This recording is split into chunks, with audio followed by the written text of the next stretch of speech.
Kalau tuan-puan dah ada pasangan tapi duit belum ada, jangan panik. Ini roadmap paling simple nak capai 30,000 sebelum kahwin. Save video ini sebelum hilang.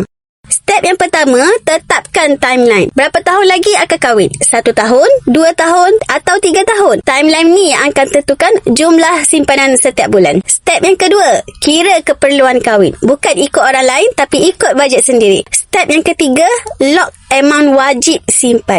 Contohnya 300 atau 500 ataupun 1000. Janji simpanan tetap untuk setiap bulan. Step yang keempat, simpan dalam platform yang susah nak usik. Contohnya emas. Sebab emas ni salah satu yang paling selamat untuk disiplinkan diri dan nilai emas juga meningkat. Step yang kelima, track progress setiap bulan supaya kita lebih semangat bila nampak simpanan tu makin meningkat. Dan step yang terakhir, tambah pendapatan sikit-sikit. Side income, buatlah side income kecil untuk bantu lajukan capai target. Roadmap simple je. Simpan sikit-sikit, konsisten, lama-lama pasti jadi. Nak mulakan simpanan? Jom saya bantu. Follow Syaza, kita belajar sama-sama.